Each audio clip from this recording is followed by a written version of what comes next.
does have 51 horsepower for a 250X. You got to be lying to me. Nah, you're man. inflating the numbers. 51.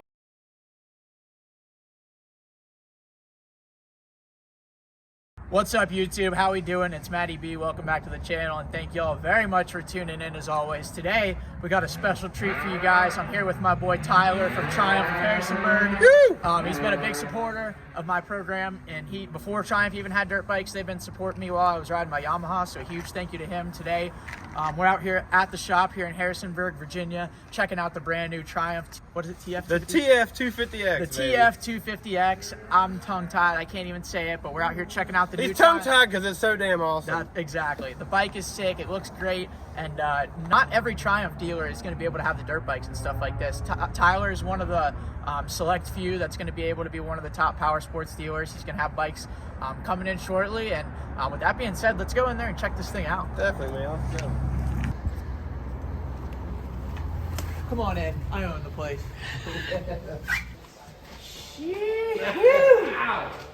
I think I see Titty City and Dirt Bike Ford straight up. I like Titty City. Don't we all? Here, come on closer. So I was a little bit tongue-tied on the name. I should have known it's the fucking 250X. It's clear as day. But no, the Triumph TF250X. Look at this thing. Black and green. It's sleek. It's slick. It stands out. It pops. It's even got a cool bike stand. And you guys know this is double the amount of strokes that I typically am down with. But we've been needing a little bit of a reset. We've been uncomfortable for a while. And I think if there's any 250F that I would enjoy, it would be this Triumph. It's got a lot of sick stuff on it. Tyler, tell me if I'm wrong, but I feel as though it's a bit of a Austrian-Japanese hybrid. It's got the best of both worlds, the best of the Japanese parts and the best of the Austrian parts, all on one bike. People are out here saying that it's just a black KTM, this and that, blah, blah, blah. Yeah, I think you guys are kind of shot. I mean, we got KYB suspension, we've got an aluminum frame, and that right there is two distinctions that even my uneducated ass just made about this dirt bike. So, Tyler, you're the guy, you're the man with the plan, you're the dealer. Tell me, what are some of your favorite features about this bike? The biggest thing that you said to begin with was the KYB suspension. I've been on Japanese stuff my whole life, as far as off-road. Loved every bit of it, but my favorite was KYB. Certainly wasn't the air, it was the spring. Yeah. Got our spring KYB here. We got our aluminum frame. We got a really slick chassis. Some of my favorite parts are right on our control unit here. So this is interesting. I on a two-stroke, obviously all I got is my kill switch. Yeah. We've got like numerous amounts of buttons on here. Totally. Give us a rundown. What does all this stuff even do? So on here you got your gray button, which is your start. Obviously your red is your kill switch. Your LC over here, if you go to the left side, your clutch side, your LC is your launch control. Your QS is your quick shift. From second to fifth gear on starts, you have clutchless upshifts.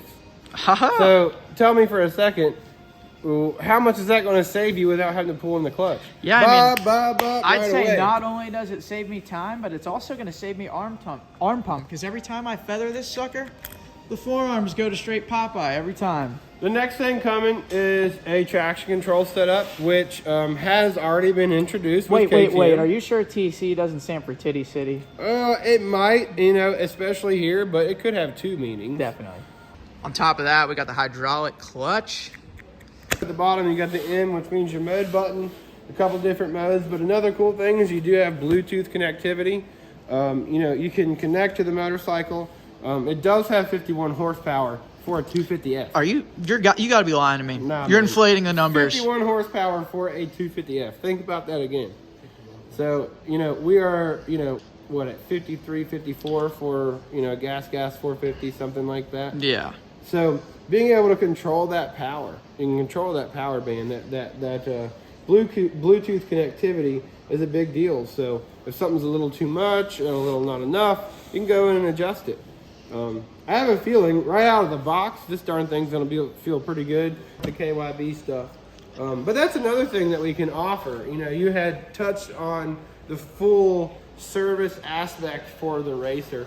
One thing that Triumph is doing is they are making sure that the dealers that take on the motocross lineup in the off-road lineup are dedicated to off-road and not just selling you a product and forgetting about you later. I can promise you from step 1 to step 100, we can support you to every aspect, from your suspension, from your setup, from your sag, to where your bars are set up, all of that stuff. Parts, all of that stuff is being made easily done from Triumph.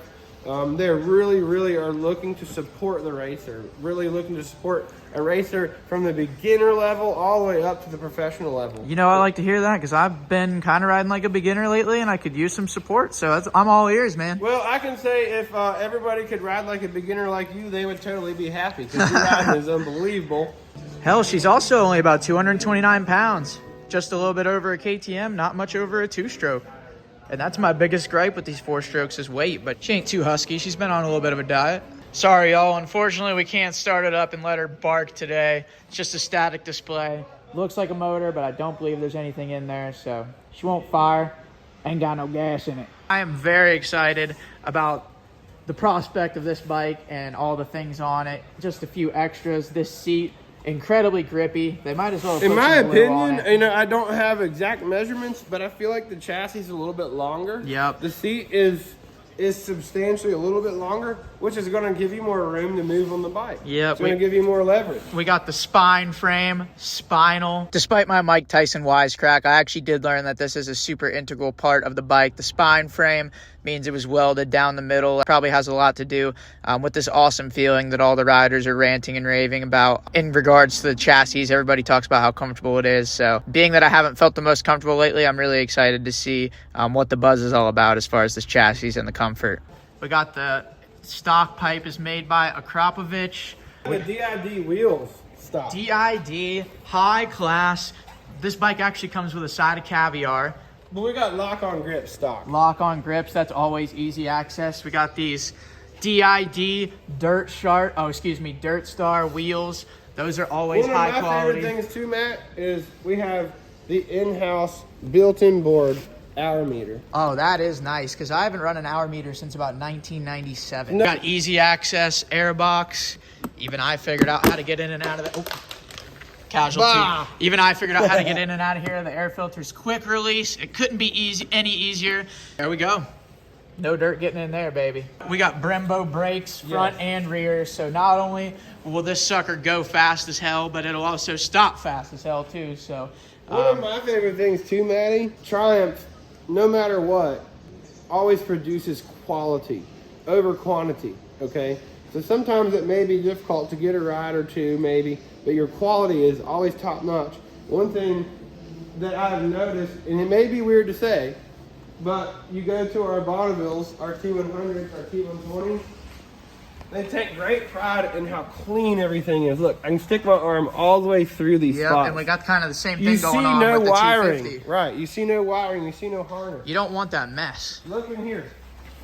We got a hole straight through here that you can see through. And then also in the front of the engine, there's a wire there, but right all the way through. Obviously, with a dirt bike, you know, wiring and things are going to be a little bit different than a street. Yeah. But it surprised me so much how much the quality fit and finish translated from, say, a Bonneville or you know, a standard Triumph to this new motocross bike, which is a competition race motorcycle. Yeah. So something that they have been in the past, but it's definitely new for them now. Yep. Then we got Pirelli tires, front and rear. From personal experience, this baby eats. Now, to show you guys that I'm not a corporate shill, just paid off, I'll show you guys the one thing I found that I don't really love about this thing. You can't see anything down there. You better just fill it up to the top whenever you go ride, or else you're rolling the dice. You won't have a clue. But I'd say that's a pretty minor aspect to complain about. And then the only other thing is this front number plate kind of looks like one of those big blow-up teeth you see at the dentist, but it's all right. When you put graphics on it, it'll buff out. It'll look sick. Look at this damn thing. Listen to me complaining about little small stuff. This thing's nasty. Tyler, I appreciate you having me out today. When are we going to be able to get some rides on this thing? I know I'm ready. So we are planning to have 3 of these arrive at the beginning of March. One of them is going to be ours, our test unit, which we plan to bring down to SOB or somewhere. Our goal is SOB with Matty B. Yeah. And it be already set up with suspension and things like that. We'll have the first set in March. The next 3 will come in April. And then if we sell out of those, they'll be order by basis. But we plan on being one of the top off-road dealers in the country. Like you had said before, we are one of the off-road branded centers. You know, That's one of the ways we met. And now that we're able to kind of move into this, It's all about to come to fruition, baby. And to the tube too. We haven't made any deals yet. Nope. Nothing yet, but we're talking. Yep. And I just know from the support you've given me before the Triumph has even had a dirt bike, I know it's going to be good. You've always had my back. Totally. And as we all know, I'm not a 250F guy, so I think I'm super excited to see. I think it's going to be easy to say. If I like this motorcycle, then I think it's going to be good for everyone, because 250F's not my cup of tea, but this thing looks like it could be for me. And that was kind of a rhyme. Anytime. Tyler, man, thanks for having me out, dude. I appreciate it. Nah, dude, the shop thank is you. sick. We got the Triumph TV. We got all kinds of Triumph info. We got Triumph techs out here at the National. We got Triumph street bikes, Triumph clothes, and we've even got a Triumph trailer parked up front that's missing an eye. Trump 2024, no choice. Everybody, thank you guys for watching. I hope you guys enjoyed, and gonna have a ride on this thing here in probably the next month, so stay tuned. It's gonna be fun.